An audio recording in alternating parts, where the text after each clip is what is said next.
자, 우리 옆에 있는 분들에게 축복하는 시간 같습니다. 사랑하고 축복합니다.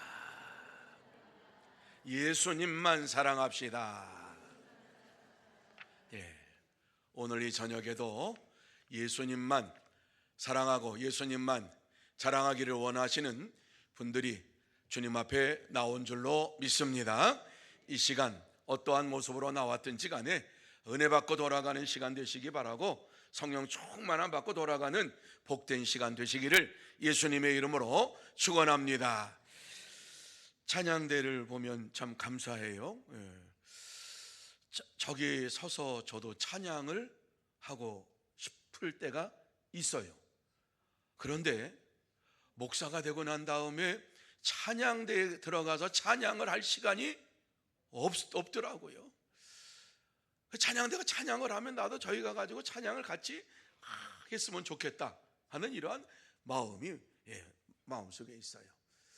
찬양대를 제가 했던 기억이 모교에서 교등학교 때, 그때는 뭐 큰 교회가 아니었으니까 고등학생 때도 찬양대를 했어요. 고등학생 때에도 교사를 했어요. 고등학생 때에도 뭐 이것저것 다 했어요. 그냥 고등학생만 되면 교회에서 일 시키느라고 그냥 그래서 열심히 일했거든요. 그때 찬양대를 했는데, 그때 찬양대 하고 나서 신학교 들어가고 나가지고는 찬양대를 할 시간이 없었어요. 우리 총신대 들어가니까 메시아를 전곡을 1년에 한 번씩 전교생이 다 해요. 그러니까는 이제 메시아의 그 전체 합창곡을 다 서가지고, 솔로 맡은 분들은 이제 좀 특별한 분들이 이제 이렇게 하셨고, 그러면 1년에 한 차례씩을 메시아를 공연을 했어요. 유관순 기념관에서도 했고, 그리고 이제 조금 큰 데에서 이렇게 했을 때, 그때는 이제 총신대 출신들이 다 와가지고 모이는 시간이 됐어요. 막 교회에서도 많이 오고 그랬거든요. 그때 이제 한 4년 정도, 대학교 1학년, 2학년, 3학년, 4학년 한 4년 정도 이와 같이 매년 메시아를 했어요. 제가 맡은 부분이 뭐였냐면은 베이스가 아니고 테너였어요. 저는 베이스인 줄 알았는데 테너래요. 그리고 남성 합창을 하는데 제가 세컨 테너, 퍼스트 테너가 아니라 세컨 테너. 세컨 테너는 아주 높은 음이 올라가야 되는데 이 세컨 테너는 그거보다 좀 낮은 음이 되더라고요. 그래서 찬양을 했어요. 그때 그 찬양을 할 때 지금도 가슴에 막 두근두근 거립니다만은, 찬양할 때 그렇게 감사하고, 그리고 온 성도들 앞에 전곡을 찬양하면서 얼마나 감사했는지 몰라요. 그런데 늘 마음속에 있는 게 있어요. 뭐가 있냐 하면, 우리 광주에서 메시아 공연을 좀 한번 했으면 좋겠다. 찬양대가 참 많은데 메시아 전곡을 좀 찬양을 하면, 그때 크리스마스 때쯤 해가지고 전곡을 찬양하면 얼마나 좋을까. 연합 찬양대를 하든지 해서 그 마음이 있어서 여러 목사님들에게 얘기하고 그랬는데 잘 성사가 되질 않더라고요. 그래서 그렇구나. 그러고 제가 지금 말씀드리는 것은 75년, 76년, 77년, 78년에서 서울에서 한 건데, 아직도 광주에는 뭐 그게 안 되더라고요. 그래서 여기는 아직도 아니구나, 이런 생각을 했습니다. 자, 어쨌든지 간에 찬양대를 보면서 찬양하고 싶은 마음이 굴뚝 같아요. 오늘 우리 찬양대 잘하셨어요. 우리 찬양대를 위하여서 한번 박수로 하나님 앞에 영광 드리고, 수고했다고 박수로 축하합니다. 고맙습니다. 얼마나 감사한지 모릅니다. 자, 오늘 본문의 말씀으로 들어가서 이제 이 말씀을 함께 좀 나누고자 합니다. 이 말씀을 보면서 하나님이 쓰시는 사람이 어떠한 사람인가 하는 제목을 가지고 함께 은혜를 나누고자 합니다. 자, 오늘 이 본문의 말씀의 내용이 무엇이지요?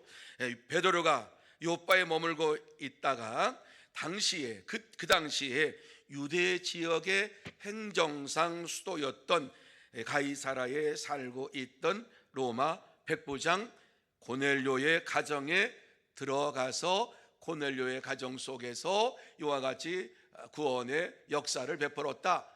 요거 전에 고넬료가 기도하는 가운데 하나님께서 사자를 보내서, 주의 사자를 보내가지고 베드로를 청하라고 하는 말씀이 오늘 내용의 말씀이에요. 자, 이때 고넬료는 천사의 음성을 듣고 즉시 순종해서 요바에 머물고 있는 베드로를 그의 집으로 청하게 됩니다. 근데 이 고넬료는 로마 군이었다고 하는 것을 우리가 생각을 해야 됩니다. 그리고 로마 군대의 백부장이었다라고 하는 것은 그 당시에 행정상 유대의 수도였던 가이사라를 치안을 담당하는 사람이었다라고 하는 것을 우리가 생각할 수가 있습니다. 그러니까는 그의 지위는 굉장히 높은 지위입니다. 그 아래는 100명의 이러한 군사들이 있습니다. 어디든지 말만 하면 달려갈 수 있는 이러한 군인들이 무장되어 있습니다. 그리고 가이사라 지역에 치안을 담당했기 때문에 그 지역에서 소요가 일어나지 않도록 이와 같이 치안을 담당하는 로마의 군대 백부장이었습니다. 그런데 그가 하나님을 경외하는 사람이었고 하나님을 신실하게 믿는 믿음의 사람이라고 하는 것을 본문에서 우리에게 말씀을 해주고 있습니다. 이러한 가정에 고넬료가 그의 가정에 베드로를 초청하라고 하는 음성을 듣게 된 것입니다. 자, 이 시간 본문을 보면서 하나님께서 쓰시는 사람이 어떠한 사람인가 하는 것을 생각을 하고, 그렇다면 이 시대에 하나님이 쓰시는 사람은 어떠한 사람인가 하는 것을 함께 생각을 하며 나누며 은혜 받는 시간이 되기를 원합니다. 자, 그러면 이 시대에 하나님이 쓰시는 사람은 어떠한 사람인가? 오늘 이 본문 말씀 속에 보면 제일 첫 번째로 하나님을 경외하는 사람이다, 이렇게 우리에게 말씀을 해주고 있습니다. 자, 1절과 2절 상반절에 이렇게 말씀하고 있지요. 우리 같이 한번 읽습니다. 시작. 가이사라에 고넬료라 하는 사람이 있으니 이달리아 부대라 하는 군대의 백부장이라. 그가 경건하여 온 집안과 더불어 하나님을 경외하며. 아멘. 고넬료가 어떠한 사람인가 하는 것을 이와 같이 소개를 해주고 있어요. 고넬료가 어떠한 사람인가 하는 것을 이야기하면서 특징이 있죠. 로마 군대의 백부장, 그리고 그는 경건한 사람, 온 집안과 더불어 하나님을 경외하는 사람이다 라고 하는 말씀을 주고 있습니다. 다시 말씀드려서 고넬료는 하나님을 경외하는 이러한 믿음의 삶을 사는 자였습니다. 하나님을 경외하는 믿음의 삶을 살았다라고 하는 것은 당시 유대인들보다 더 하나님의 말씀을 온전히 지키는 이러한 믿음의 사람이라고 하는 말씀입니다. 그래서 하나님 앞에 경건하게 예배를 드리며 온 집안 식구들이 하나님을 경외하고 하나님 앞에 예배 드리는 일에 힘쓰는 가정이었던 것을 보게 됩니다. 이러한 자에게 하나님께서 베드로를 가정에 청하라고 말씀을 주시고 있습니다. 여러분, 베드로를 청하라고 하는 이 말씀의 의미가 무엇입니까? 그것은 그 가정 속에 하나님의 구원의 역사를 나타내기 위하여서 이와 같이 말씀하고 있는 것입니다. 왜 주의 천사가 나타나서 이와 같이 하나님 말씀을 전할 정도로 신실한 믿음의 사람인데 왜 베드로를 청하라고 하는가? 그것은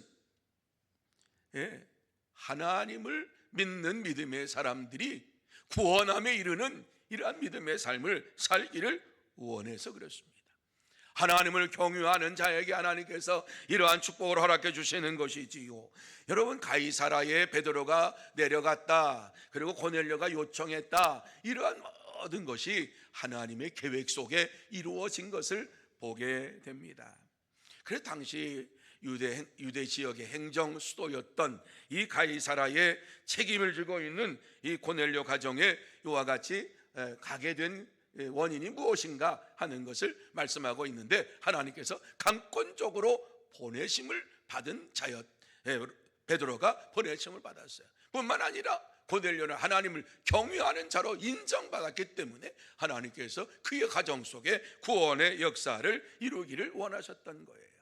자, 로마의 장교라고 하면요, 황제에 대해서 신임을 얻은 사람이에요. 그러니까 그 유대 지역의 행정수도였던 가이사라를 통치할 수 있는 이러한 자는 특출나게 황제의 이러한 인정을 받고 황제를 통해 가지고 그 지역을 다스리라고 하는 권한을 받은 사람이에요. 다른 어떤 사람보다도 더 충성심이 강한 이러한 사람이었어요.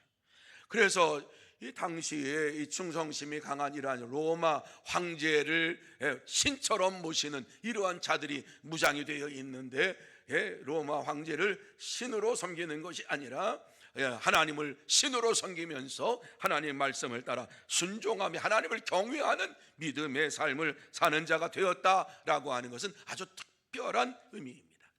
그래서 로마의 백부장 고넬료가 하나님을 경외하는 사람이었다라고 하는 이러한 말씀은 하나님께서 그를 택한 사람으로 세워주셨다라고 하는 이러한 말씀을 우리에게 주시고 있는 거예요.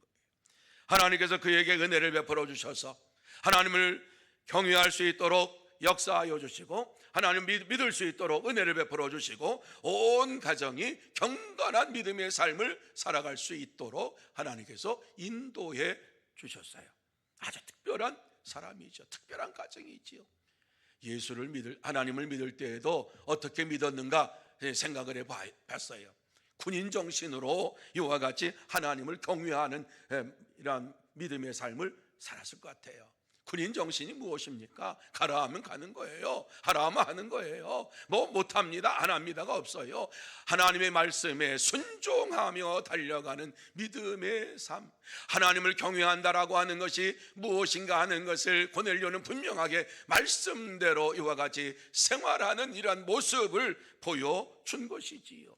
그래서 군인 정신으로 하나님을 경외하고 하나님을 믿는 믿음의 삶을 살았다라고 하는 것을 보게 됩니다.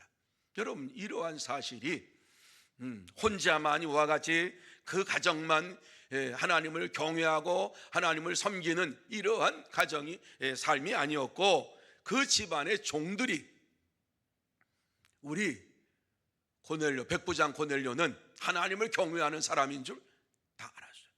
부하들 중에 신실한 사람, 여러분 신실하다고 하는 것은 하나님을 믿는 이러한 사람이 있었다라고 하는 거지요. 그래서 욥바로 보내라 그래서 하인 종들 둘하고 신실한 믿음의 사람 부하 하나를 셋을 보내잖아요. 이 말씀이 무엇입니까? 고넬료가 믿음 생활을 하는 데 있어서 자기 혼자만 한 것이 아니라 모든 사람이 다 알도록 믿음의 삶을 살았다라고 하는 것이지요.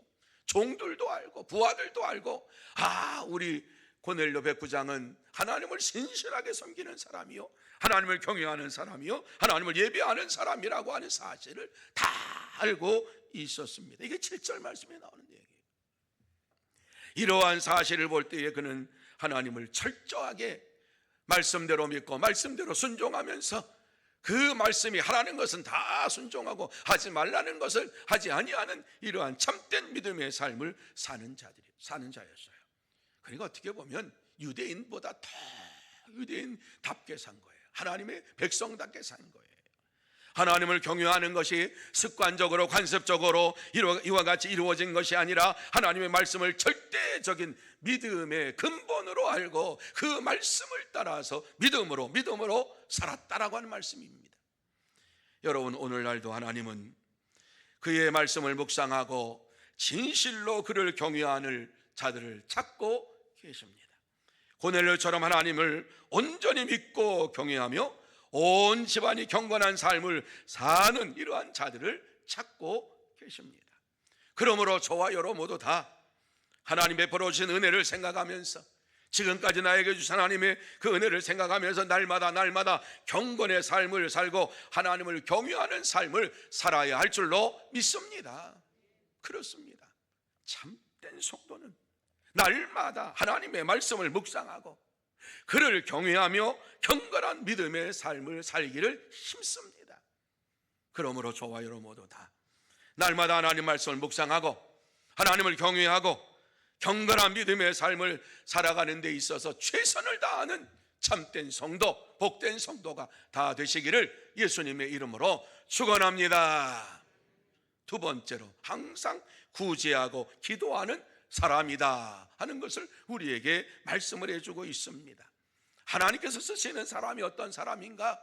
구제하고 기도하는 사람, 하나님 말씀대로 순종하며 하나님을 기다리고 하나님과 대화하는 이러한 사람을 하나님 쓰신다라고 말씀하고 있어요. 자, 2절 하반절에서 3절까지입니다. 우리 같이 한번 읽습니다. 시작.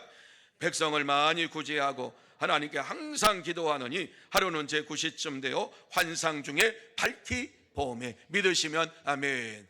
이 말씀대로 고넬료가 날마다 믿음의 삶을 어떻게 살았는가 하는 것을 우리에게 보여주고 있습니다. 믿음의 삶을 사는 자들이 이와 같이 분명하게 믿음의 삶을 나타내며 살아야 할 것을 우리에게 말씀하지요. 고넬료는 백성들을 많이 구제하고 여러분, 믿음의 삶은 나누어 주는 거지요, 섬기는 거지요. 하나님을 사랑하고 이웃을 사랑하라고 하는 그 말씀이 뭐예요? 내게 있는 것, 하나님께서 내게 주신 것 나누며 이웃을 섬기면서 살라고 말씀하고 있는 거지요. 고넬료는 백성을 많이 구제하고라고 하는 이런 말씀은 그가 뭐 부자였기 때문에 그랬을까? 아니에요. 백부장이 뭐 얼마나 월급 많이 받았겠어요? 사례를 많이 받았겠어요? 물론 시안을 담당하니까 여러 가지로 뭐 많은 것들이 있었을 줄 압니다만은 넉넉하진 않았을 것 같아요. 그런데 어때요? 신실한 사람이니까, 거지것대로 말씀대로 사는 사람이니까 뇌물 받지 아니하고 하나님 앞에서 온전한 믿음의 삶을 살려고 하니까 자기의 그 녹봉을 가지고서 그것을 구제하는 일에, 믿음의 삶을 사는 일에 힘썼다, 이렇게 말씀하고 있어요. 뿐만 아니라 하나님께 항상 기도하더니, 여러분, 기도의 삶을 항상 했다. 항상 매일매일 기도를 쉬지 않았다. 하나님께서 어떠한 자를 쓰시는가 하는 것을 이 말씀을 통해서 다시 한번 보게 되는 것입니다. 그래서 고넬료가 하나님 앞에 항상 기도하면서 하루는 제 9시쯤 되어 환상 중에 밝히 보매, 이렇게 말씀합니다. 제 9시쯤이라고 하는 것은 시간을 정해놓고 기도했다 라고 하는 이런 말씀이죠. 고넬료는 구제로 하나님의 사랑을 실천하며 기도 시간을 정해놓고 기도하는 가운데에 환상을 보았다라고 하는 말씀을 우리에게 주시고 있습니다. 그가 하나님께서 자신에게 주신 은혜를 생각하면서 사람들을 긍휼히 여기고 돌보는 일을 최선을 다했어요. 뿐만 아니라 하나님 앞에 기도하는 일을 쉬지 아니하고 기도했다. 여러분, 기도할 때 하나님의 은혜를 베풀어 주시잖아요. 기도할 때 하나님의 역사가 일어나잖아요. 기도하니까 하나님께서 은혜를 베풀어 주시고 역사가 일어나니까 그 기도의 힘을 가지고 하나님의 은혜에 감사해서 날마다 삶을 살아가는 원동력이 된 것이 기도의 삶이었다라고 하는 거예요. 이 말씀이 무슨 말씀일까? 우리도 구제와 기도의 삶을 사는 자가 되라. 고넬료가 9시에 이와 같이 시간을 정해놓고 기도할 때에 환상을 보았다. 우리가 하나님 앞에서 시간을 정하고 부르짖을 때에 하나님께서 저와 여러분의 삶 속에 찾아오셔서 교제하시고 대화하시고 역사하여 주시는 줄로 믿습니다. 그래서 기도의 시간을 정해야 할 것을 말씀하고 있어요. 고넬료의 경건 생활의 특징 2가지를 여기서 보여주고 있는 거잖아요. 그가 어떻게 믿음 생활을 했는가, 어떻게 경건 생활을 했는가? 구제와 기도. 많이 그가 돈이 많았기 때문에 구제한 것도 아니고요, 시간이 많이 남아서 하나님 앞에 항상 기도한 것도 아니라 시간을 정해놓고 기도하고 가진 것을 나누어 주며 하나님의 말씀을 따라서 하나님의 사랑을 나누어 주면서 섬기면서 이와 같이 기도했다라고 하는 것이에요. 그는 문제가 있을 때만 기도하는 자가 아니었어요. 하나님 앞에 간구할 제목만 있을 때만 기도하는 자가 아니었어요. 항상 하나님 앞에서 기도했다. 기도하면서 기도로 끝나는 것이 아니라 이 믿음의 삶을 나타내는데, 경건의 삶을 나타내는데 구제하는 일에 힘썼다, 이렇게 우리에게 말씀해 주고 있어요. 이것을 하나님이 보시고 하나님이 아시고 주의 사자를, 전사를 보내어서 하나님께서 너의 기도를 들으시고 구제를 다 보았다, 이렇게 말씀을 하고 있는 것을 보게 됩니다. 이것이 참된 성도의 삶이요, 참된 기도의 삶입니다. 문제가 있을 때만 기도하는 것이 아니지요. 특정한 날에만 구제하는 것이 아니지요. 날마다 하나님 앞에서 부르짖어 기도하고 구제하는 이러한 믿음의 삶을 살아갈 때에 하나님의 살아 역사하심을 체험하게 될 줄로 믿습니다. 고넬료가 그러한 삶을 우리에게 보여주고 있는 거예요. 제9시 때 아무 때나 환상이 보인 게 아니잖아요. 기도를 날마다 하는 가운데 어느 날 환상을 보게 되었다, 이렇게 말씀을 하고 있는 겁니다. 환상을 보게 되고 그 가운데에 주의 천사가, 주의 사자가 그에게 나타나서 말씀을 합니다. 사람들을 요바에 보내어 베드로라는 시몬을 청하라. 기가 막힌 일 아닙니까?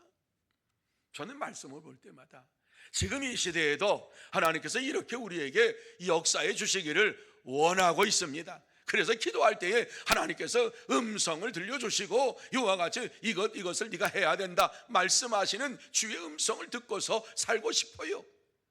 오늘날에도 실제로 이러한 일들이 벌어집니다. 기도의 간증자들을 보면은요, 깜짝 놀래요. 기도의 간증자들, 아무도 모르고 하나님 앞에 기도할 때에 하나님께서 주의 천사가 나타나가 음성으로 들려주시는데, 어디에 살고 있는 누구에게 찾아가라, 그렇게 얘기를 하셔서 저는 모릅니다. 그러니까 내가 알려줄 테니까 찾아가라. 그래서 찾아가서 이야기했더니만 그렇지 않아도 내가 기도할 때에 하나님께서 한 사람 보내주신다 그랬는데 목사님이 오셨군요. 그러면서 청이 무엇입니까? 제가 다 들어주겠습니다. 우리 노예 산하에서도 여러분 기도했더니 하나님께서 기도의 응답을 허락해 주셔서 교회당을 짓는 역사가 일어난 이러한 교회도 있어요. 그러니까 하나님이 이 시대에도 우리의 기도를 들어주시고 응답하시는 하나님이신 것을 우리에게 말씀해 주고 있어요. 그렇습니다. 기도할 때에 반드시 응답받게 될 줄로 믿습니다. 시간을 정해놓고 기도할 때에 하나님께서는 저와 여러분에게 어느 순간에 역사하여 주셔서 하나님의 음성으로, 하나님 환상으로 우리에게 보여주실 줄로 믿습니다. 이건 계시의 말씀이 우리에게 주어진다고 하는 것이 아니라, 계시는 끝났고 하나님께서 우리에게 찾아오셔서 우리와 함께 말씀을 나누고 우리에게 역사하시는 이러한 은혜를 베풀어 주신다라고 하는 말씀이에요. 그래서 오늘 이 말씀 보면은 우리가 기도의 시간을 정해놓고 기도해야 돼요. 그래서 새벽이든지 아침 시간이든지 출근 시간이든지 점심 시간이든지 퇴근하고 집에 도착할 시간이든지 시간을 정해놓고 기도할 때에 하나님께서는 우리에게 반드시 역사해 주실 줄로 믿습니다. 여러분, 하나님께서는 이 시대에도 쓰시기를 원하는 사람을 찾고 있는데 어떠한 사람이냐? 구제와 기도로 무장한 자를 찾고 계십니다. 고넬료는 항상 구제에 힘쓰면서 시간을 정해놓고 기도하고 믿음으로 살았습니다. 오늘날도 마찬가지예요. 하나님께서는 어떠한 사람을 찾으시는가? 신실한 믿음의 사람, 기도하고 구제의 삶을 사는 사람, 다시 말씀드려서 하나님 말씀대로 순종하며 사는 자들을 찾고 계시는 것을 보게 됩니다. 그렇습니다. 참된 성도는 항상 이웃을 섬기며 구제하는 삶을 살아가며 시간을 정하여 기도하고 믿음으로 생활합니다. 그러므로 저와 여러분 모두 다 항상 이웃을 섬기는데 최선을 다하고 굳이 하는 일에 최선을 다하고 시간을 정하며 기도하며 믿음의 삶을 살아가는 참된 성도, 복된 성도가 다 되시기를 예수님의 이름으로 축원합니다. 세 번째로, 하나님의 말씀에 즉시 순종하는 사람이 쓰임받는 사람이다, 이렇게 말씀하고 있습니다. 자, 7절과 8절 말씀 우리 같이 한번 읽습니다. 시작.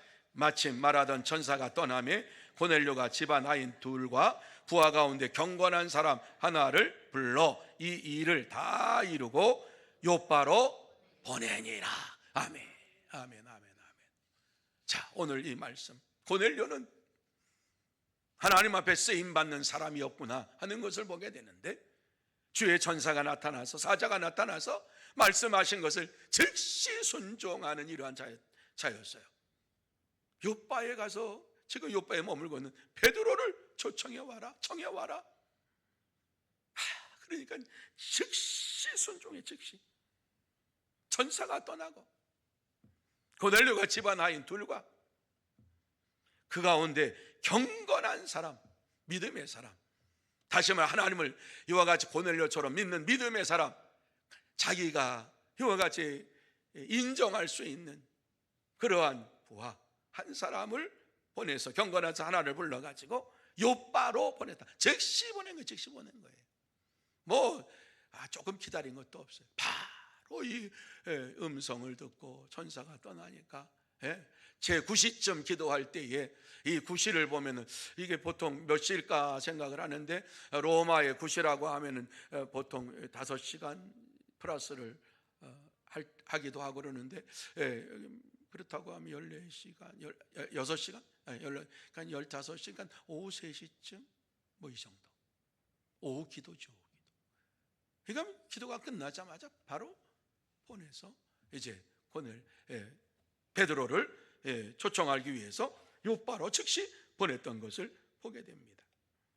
하나님 말씀에 순종함으로 하나님의 복을 받는 사람이 되었습니다. 그 가정에 구원의 역사, 하나님의 놀라운 은혜의 역사가 임했어요. 하나님을 믿고도 예수님이 그리스도이심을 믿지 못하는 자들은 구원함을 받지 못한다 그러죠. 그런데 하나님께서는 그 가정을 특별히 사랑하셔서 예수가 그리스도시요 하나님의 아들이시라고 하는 사실을 증거해 줄 베드로를 그 가정에 초청하라고 말씀하신 거예요. 그렇습니다. 신실한 하나님의 사람을 구원하시기 위해서 하나님께서는 베드로를 동원하셔서 이와 같이 역사하셨던 것을 보게 됩니다. 자, 성경에 보면은 이와 같이 즉시 순종한 이러한 아주 우리가 너무 잘 알고 있는 믿음의 사람이 있죠. 그 누구예요? 아브라함은 하나님 앞에 즉시 순종했던 순간이 찾아옵니다. 그래서 100세에 얻은 아들, 그 아들이 이제 100세의 아들을 얻고 나가지고 너무너무 좋았어요. 그 너무너무 좋아가지고 이제 하나님과의 아름다운 교제가 끊어진 것을 성경에서 말씀하고 있는데, 창세기 21장 33절에서 22장 1절에 보면 이제 여러 날이 지나고 이제 이삭이 태어났어요. 그리고 여러 가지 동맹도 맺고 어쩌고 막 그러다가 여러 날이 지나고 그 일 후에 이런 말씀이 34절과 22장 1절에 나타나요. 이 말씀은 그저 몇 날이 지났다라고 하는 것이 아니라 이삭이 태어나고 난 다음에 이삭이 등짐을 짊어질 수 있을 정도로 성장을 했는데 그 동안에 하나님과 깊은 교제의 삶이 없었다라고 하는 사실을 우리에게 말씀해 주고 있는 거예요.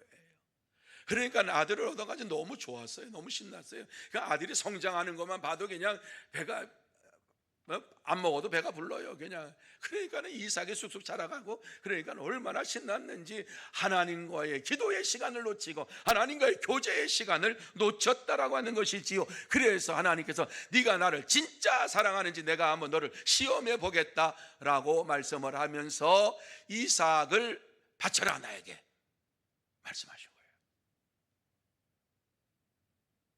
저녁에 찾아오셔서 아브라함에게 찾아오셔서 내 아들 이삭을 나에게 바쳐라.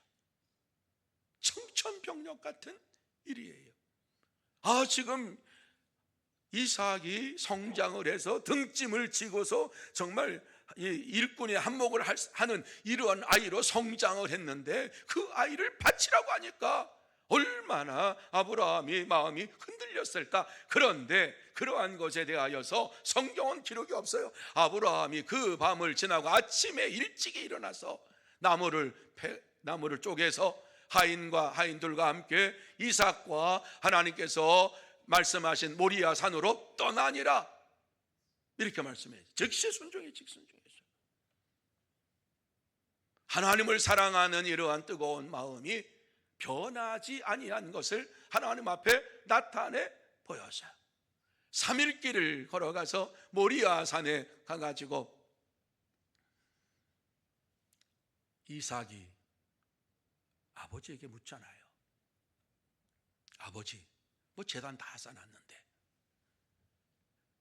하나님 앞에 드릴 제물을 그게 어디 있습니까? 아브라함이 뭐라고 그랬어요? 하나님이 예비하셨느니라.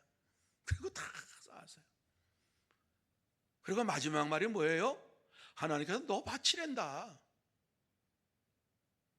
이삭이 그 말을 들었을 때 순종했다고 하는 것이 참 대단한 거예요. 그런데요, 아브라함과 이삭은 부활의 신앙을 믿었어요. 그래서 하인들을 떠나서 모리아 산으로 올라갈 때 너희들 여기 기다려라. 그리고 하인들과 같이 그 산으로 올라갈 때 뭐라고 해요? 우리가 제사를 드리고 다시 너희에게 올 때까지 여기서 기다려라. 여러분, 그게 아브라함이, 이삭이 부활 신앙을 믿었다라고 하는 사실. 하나님께 주셨으니까 하나님께서 바치라고 하면 다시 생명을 주실 줄로 믿습니다라고 하는 이러한 부활 신앙을 가지고 갔어요. 하나님께 너를 바치라고 한다. 이삭이 아니요, 반항하지 않았어요. 제단 위에 올라갔어요. 그리고서 칼을 들어 치료할 때에 하나님께서 얼마나 급하셨던지 그냥 아브라함아 부른 게 아니라 2번 불렀잖아요. 아브라함아. 왜? 이거 치면은 그냥 이제 하나님 앞에 내가 바칩니다, 하나님께 주신 아들 바칩니다 라고 하면서 칼을 들어 치려고 하니까 하나님께서 아브라함아 얼마나 놀랐을까. 놀래서 칼을 내리치지 않은 게 다행이에요. 하나님께서 그 칼을 거두게 하셨던 그러한 것을 보게 됩니다. 그러면서 하나님께서 하시는 말씀, 네 아들, 네 사랑하는 독자 이삭을 데리고 모리아 땅으로 가서 내가 내게 일러준 산 거기서 그를 번제로 드리라, 이렇게 말씀하면서 아브라함아 그 아이에게 내 손을 대지 말라. 그에게 아무 일도 하지 말라. 네가 네 아들, 네 독자까지도 내게 아끼지 아니하였으니 내가 이제야 네가 하나님을 경유하는 줄 아노라, 이렇게 말씀했어요. 네가 나를 진짜 사랑하는 줄 안다. 네가 나를 진짜 경외하는 줄 내가 알겠다. 하나님께서 이렇게 말씀을 하셨어요. 그렇습니다. 아브라함은 하나님 말씀에 즉시 순종했어요. 왜? 하나님을 믿는 믿음이 있었고, 하나님께서 얻지 못할 아들을 얻게 하셨고, 하나님께서 데려가신다 할지라도 다시 그에게 하나님께서 다시 보내주실 부활의 신앙을 믿었기 때문에 하나님 앞에 전적으로 믿고 의지하며 순종하는 삶을 살았습니다. 여러분, 하나님의 말씀에 즉시 순종하는 자에게 구원의 은혜를 내려주시고 큰 복을 허락하여 주실 줄로 믿으시기를 바랍니다. 이 사실이 창세기 22장 17절과 18절에 나와 있습니다. 같이 한번 읽습니다. 시작. 내가 내게 큰 복을 주고 내 씨가 크게 번성하여 하늘의 별과 같고 바닷가의 모래와 같게 하리니 내 씨가 그 대적을 성문을 차지하리라. 또 내 씨로 말미암아 천하 만민이 복을 받으리니 이는 내가 나의 말을 준행하였음이니라. 믿으시면 아멘. 하나님 말씀을 믿고 준행하며 살아가는 자에게 하나님께서 큰 복을 허락하여 주신 것을 보게 됩니다. 여러분, 이 말씀의 내용이 뭐예요? 아브라함에게 주신 축복 그대로 준 거예요. 땅을 주겠다, 너로 자손을 민족을 주겠다. 많은 민족이 복을 받는 이러한 역사를 너를 통해서 주시겠다. 그랬는데 이러한 큰 복을 주시는 이유가 뭐예요? 말씀대로 준행하였으므로 이렇게 말씀합니다. 그렇습니다. 참된 성도는 하나님 말씀에 즉시 순종하며 하나님이 주시는 큰 복을 받아 누리면서 믿음으로 살아갑니다. 그러므로 저와 여러 모두 다 하나님 말씀을 즉시 순종하고 하나님이 주시는 큰 복과 하나님의 은혜 가운데 살아가는 참된 성도, 복된 성도가 다 되시기를 예수님의 이름으로 축원합니다. 이제 말씀을 마무리합니다. 이 시간 하나님께서 우리에게 하시고 싶은 말씀이 무엇입니까? 하나님을 경외하고 하나님 중심으로 살면서 말씀에 순종하는 삶을 살라, 이 말씀 우리에게 주시고 있어요. 하나님을 경외하고 하나님 중심으로 살면서 말씀에 순종하는 삶을 살라고 말씀하고 있습니다. 즉시 순종하는 자가 돼야 돼요. 내일 다음에 아니에요. 오늘 이 시간 마음에 결단을 했다고 하면 즉시 하나님 앞에서 순종하는 믿음의 삶을 살아야 할 것을 우리에게 말씀해 주고 있습니다. 고넬료와 같이 하나님을 경외하고 하나님 중심으로 살면서 날마다 기도하고 하나님 말씀에 절대적으로 순종하며 살아갈 때에 하나님께서 고넬료 가정에 주신 복을 저와 여러분의 가정 속에 허락하여 주실 줄로 믿습니다. 뿐만 아니라 자손 만대로 하나님께서 큰 은혜를 베풀어 주시어서 대대로 하나님의 축복을 받은 아브라함의 가정처럼 여러분의 가정을 아브라함의 가정처럼 세워주시고 또 자녀손들에게 축복해 주시고 이 세상에서 하나님 앞에 쓰임받는 일꾼들로 세워주실 줄로 믿습니다. 이러한 믿음의 삶을 살아가는 저와 여러분이 다 되시기를 예수님의 이름으로 축원합니다. 기도하시겠습니다.